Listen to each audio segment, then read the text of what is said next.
Hello everyone, welcome back to my channel. In my last video I promised I would make some fabric buttons in this video. Well, at least I'm gonna try if I can make fabric buttons. Because fabric buttons are really expensive. You can buy kits to make them, but especially when you want bigger buttons, then you pay about €5 each button, and when you need 5, then it will be a very expensive project. So I want to see if I can make them myself. And I have this nice fabric that I showed you in the last video with the red butts on it, and it's really nice fabric, and I don't know what to make out of it. I made a kid's coat out of it before, but I have a lot left and I don't want it to go to waste, so I think I'll make the buttons out of it with the dots in the middle of the button. I think that's really nice. So what you'll need some cardboard box or some heavy cardstock. Of course, scissors, a ruler, a needle and a thread, and some, what is it called, pillow filling, the fluffy thing, not cotton that you use for cleaning your face or something, but just really the filling of a pillow, or where you put in a stuffed animal or something like that. So that's what you need. And what I did, I just took a random thing in my house that has the right size that I want for the buttons. And what I did, I traced it out. The mid part of this template is the size of the button that I want to have. And then I made the outer part is twice that diameter. So that is the size for the fabric to cut. So what you do is you cut out this circle 2 times every button you want. So I want 5 buttons, so I need 10 pieces of these little circles, 2 each button. And then you cut out the outer part of the template, and I'm saying my inner circle was 3.5, and the outer circle is 6 centimeters in diameter. So then you have a clue how big this will be. But you can take any size you want. I don't know if this maybe is too small or too big. Well, then I could change it up and make it bigger or smaller. Just take whatever size you think is suitable for you. So what you do is then you cut out the inner circles, and then you cut out the outer circles. I tried one before and I thought twice the little circle was a little bit small, so I cut out a bit more. This is a whole bit more, but I'm not sure how much more I want, and when it's too much I can just cut it off from the outside. So you cut out the outer circle as much buttons as you want. So I have 5 of them. And then what you do is you take your needle and thread, and take your thread doubled, because otherwise when you're gonna pull on it, it can break, and when you double it up, that is not so much of a chance. So you make a knot on the end of your thread, and then what you're gonna do is you're gonna do a basting stitch or a running stitch all around the outside of your circle. So you just go up, down, that doesn't have to be neat, just go all the way around the whole circle.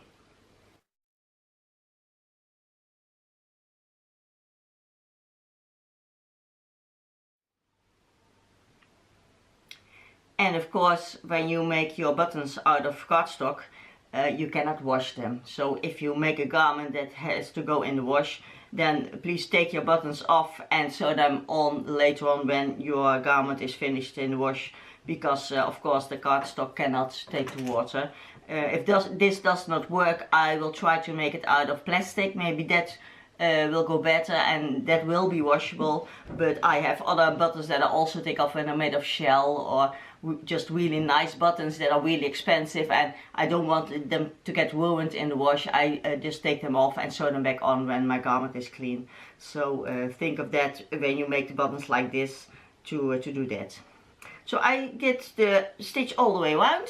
Then you take one of your inner circles, take some of the pillow filling, just put that on top of your circle, flip it upside down, and put this inside.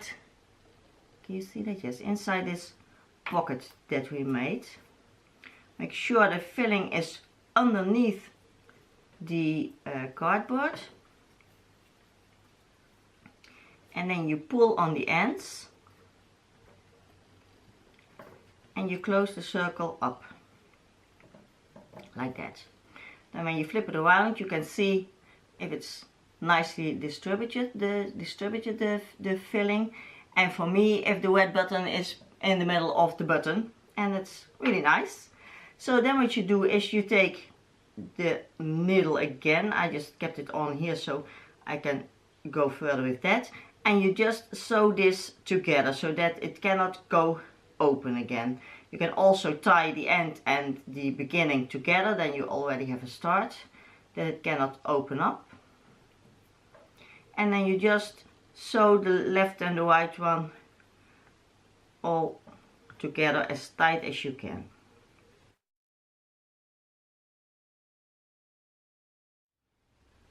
And what you can do is try to make it as flat as possible, because then you have less problems in the next step.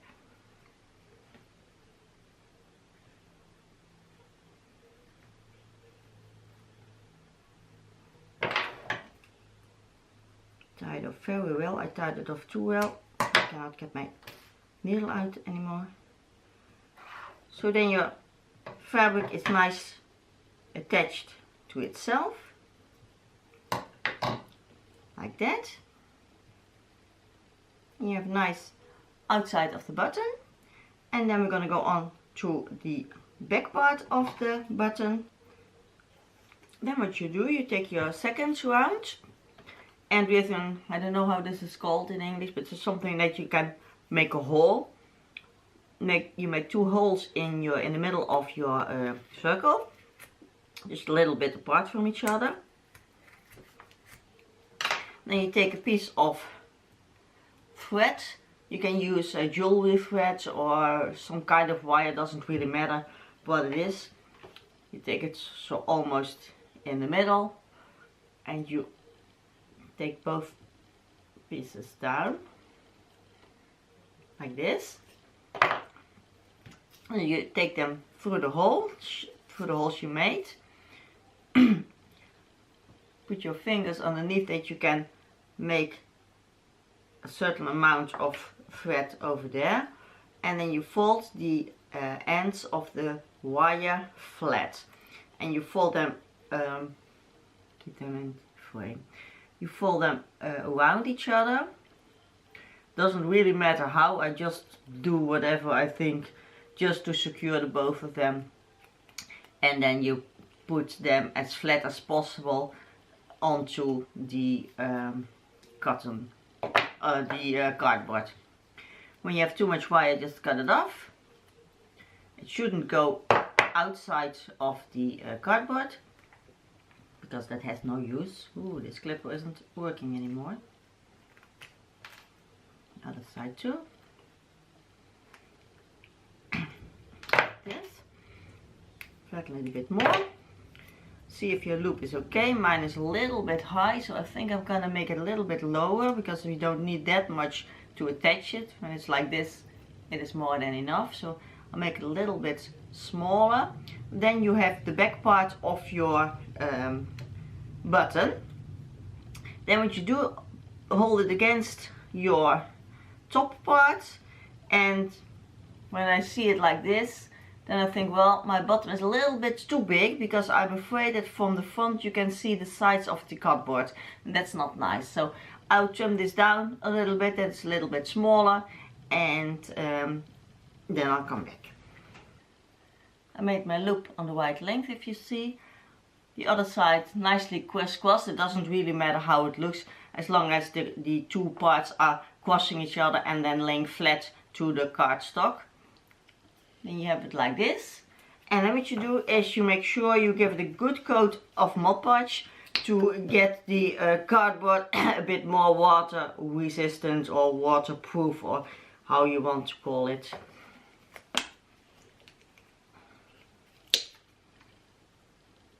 So just do it all around, both sides, and just give it a good coat and let that dry. And you have a little bit of protection against water. Also the sides. And I'll let that dry and then give it another coat to be sure. Okay, we'll let that dry. And I'll come back for the finishing part. And then the last step is to glue the bottom part on top of the fabric part. And I use E6000 because I think that is the best glue to have and to use for this kind of projects. It works very good, and I shouldn't do it with hot glue. I don't think that will really last.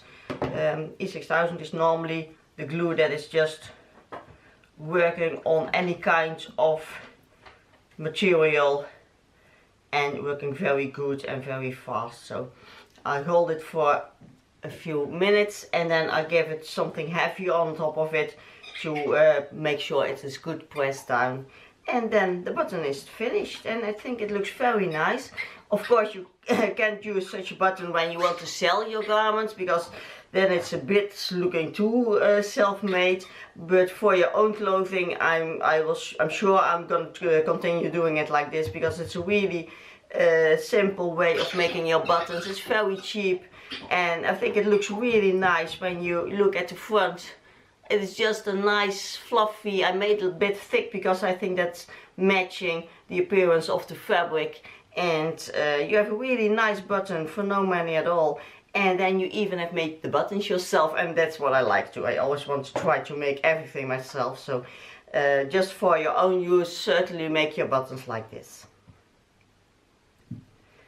So, and this is then how it looks when it's finished. The back side, the front side, a nice big chunky button to sew on your coat, or in my case my cape. So I'm going to do that and I'll show you how it looks on my cape.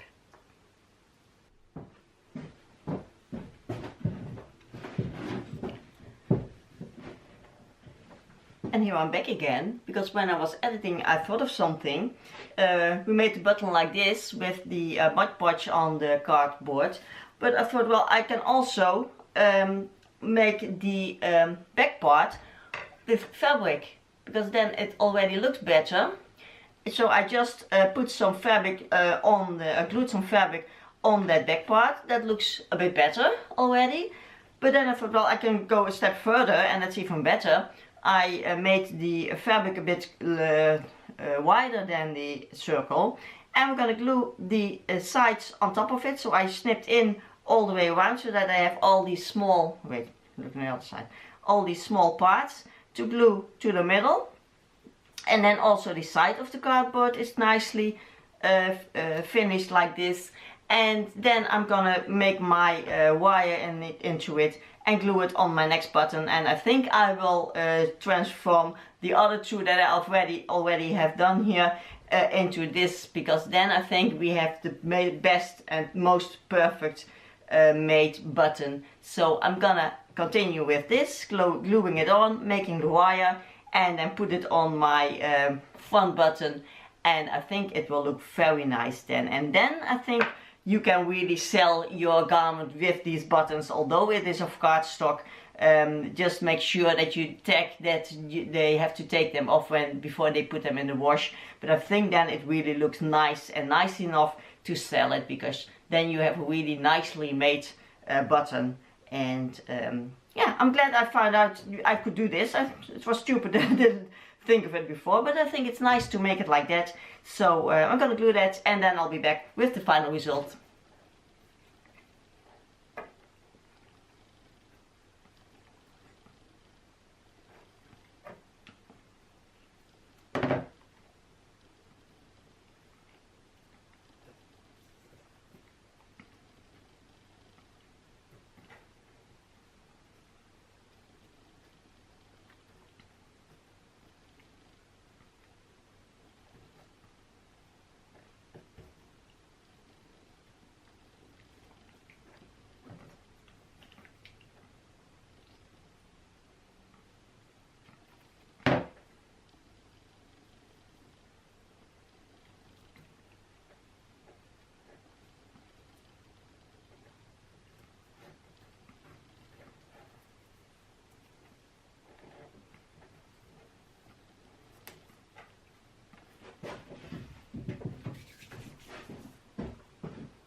And then this is what it looks like. And I even did it other than I just told you. I made it first like this with the Mod Podge and with the wire on top of it. And then I made a hole in the fabric, put it over the bottom part and glued it underneath the other side. And then it's really nicely, totally, my hair is even glued to it, totally encapsulated in the fabric. And you have a really nice chunky button. And of course when you make this out of a thinner fabric or with silk, then it's not that big. But now I really want it to be a really big chunky button. And it really looks nice now, and I think now it's really perfect enough to sell it also when you put it on a garment that you're gonna sell. So you can just make this button and then afterwards put the fabric on top of that one with the Mod Podge. So that's the button.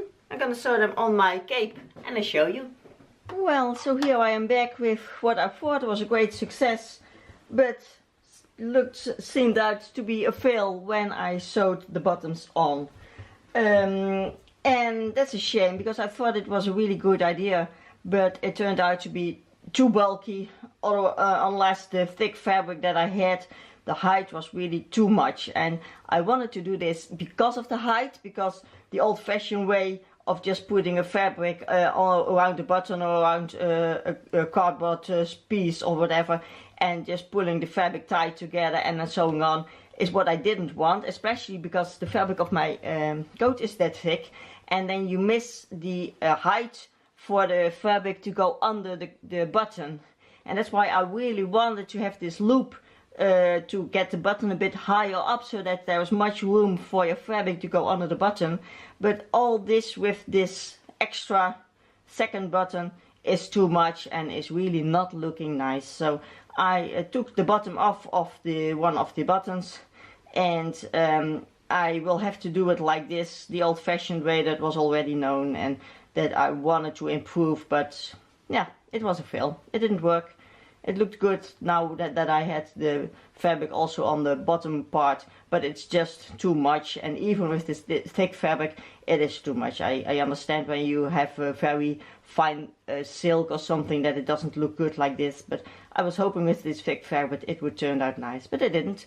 So I'm gonna break these down and I take the bottom parts off, and then I'm gonna sew them on. But because I have a problem with just this part, I have to give it some height, otherwise I cannot button up, because the button is then too tight to your fabric and it cannot go underneath it. So I will sew it on and then making it a stem with my thread. And also that is an old-fashioned way, but I didn't want to do it like that, but I have to. So I try to show you doing this and filming it. I hope I can get it in focus, because I cannot see what I'm doing. I cannot see if I film what I'm doing. But I'll try to show you. You just put your thread on, and then you take your button. And maybe you know this because it's a rather basic way of putting a button on. Now I hope I can do it, because this is all with glue, so I don't know if I can put my needle in, and that is a problem now. I hope this will work, otherwise I have to make whole new buttons, and I don't want to do that. So you put your button on, again through the coat, and then give it some height. You can do it by putting your finger underneath it. I like to do it putting a pencil in between the fabric, and then the pencil holds it farther from the fabric and not going too much against the fabric of the coat. It's really hard to push now with all that glue, so I think I'm gonna do this off camera, but I think you know what I mean. You hold something in between, that you have here a stem of thread, so that you have some height, so that your button is a bit away from your coat when it's attached. So I'll show you when it's done.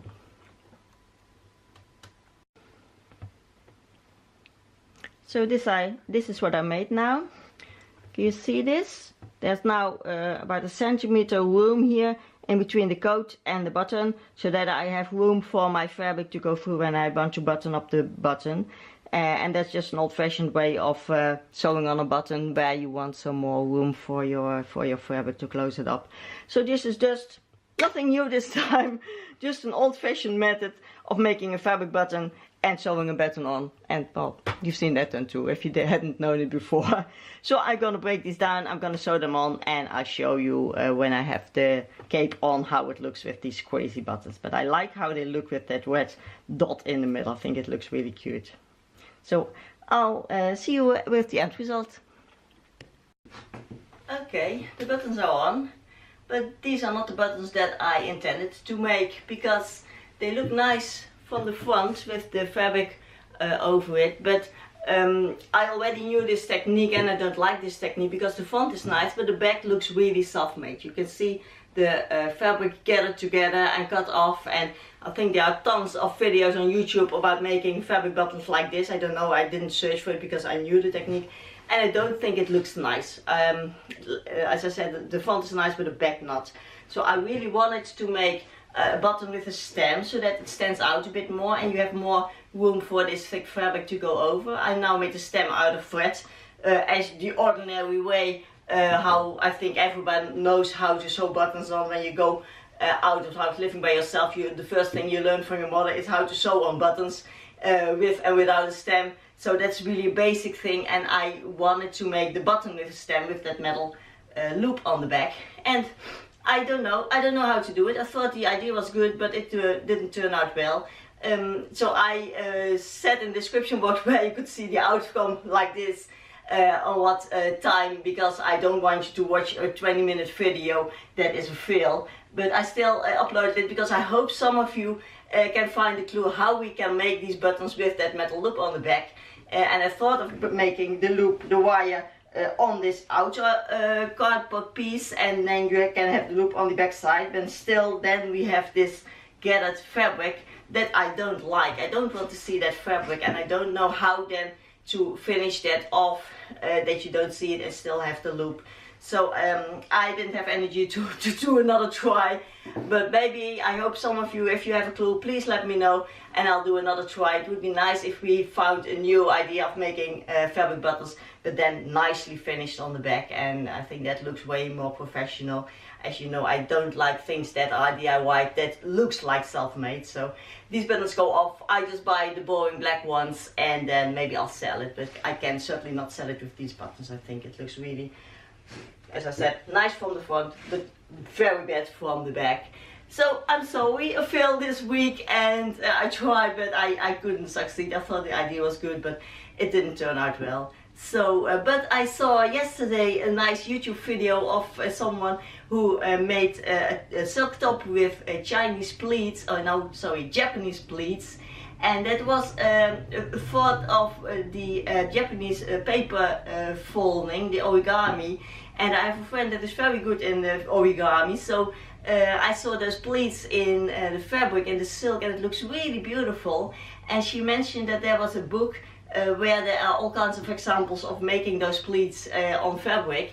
So I ordered a book, and I hope I'll get it soon, because I already have some dresses in my mind with some pleats, and maybe I can incorporate some Japanese pleats in it, so that would be really nice. So that's a positive thing in this video. I hope you liked it anyway, and I'll see you next week. Thank you so much for watching. Bye!